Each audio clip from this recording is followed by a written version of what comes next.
Donovan's personality is mainly he's outgoing. He's shy a little bit at first until he gets to know people. Donovan is a very cheerful, exciting little boy who does a lot more than he should be able to do. His ability to make friends is all in his eyes. He's got the best, warmest brown eyes. His humor and his spark is all right there. Donovan's favorite thing is video games. Loves them. Xbox, his DXXL. He really likes video games. He tells us every show and tell. He's brought some of his video games in to show us, and he likes to tell us how to play best ways. Yeah, I always have to keep him limited because he'd probably sit down and play them all day long if I'd let him. Pretty much a typical 5-year-old.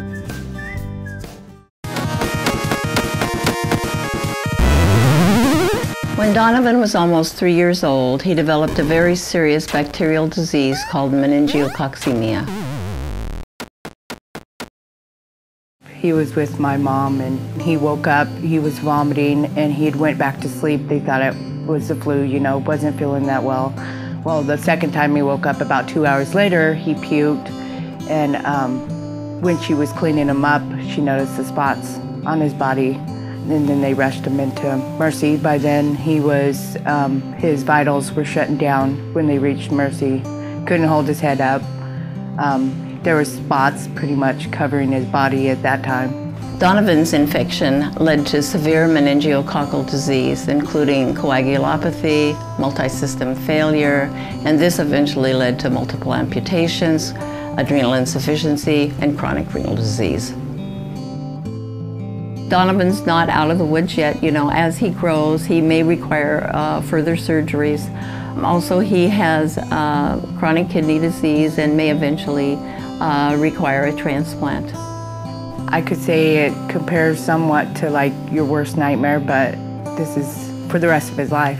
It's affected us big time. I've had to go part-time because with his extra needs, going to school, I always constantly getting calls. I have to run down there and check on them, and it affects everything.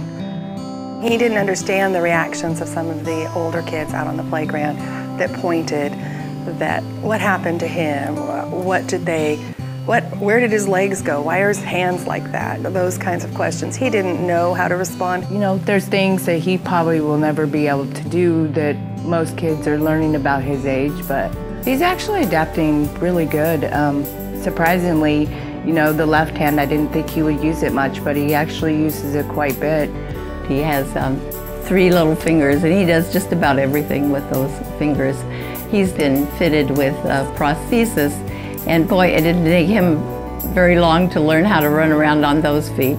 A lot of people might wonder, well, how is he able to adapt to these limitations? But what I'd like to tell you is Donovan doesn't know he has any limitations. The sky's the limit.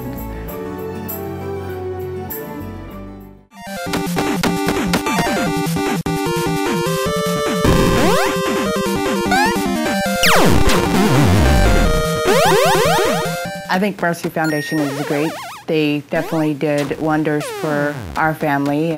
With as many times as we were going up for his kidney doctor and then the wound doctor over at Shriners. And as a parent, you know, you're worrying about your kid, and financial needs were the last thing I needed to worry about. And I think mostly they helped me out with having that secure thing that I would always have somewhere to stay, you know, be able to eat up there.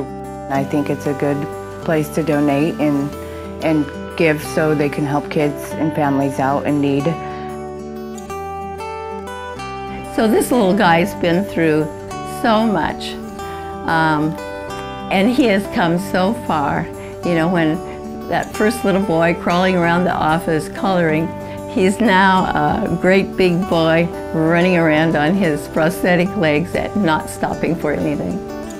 I know he can do so much more, and he's already been through so much. So I am excited to finish out the year with Donovan and watch him develop with the rest of the kids right along with them.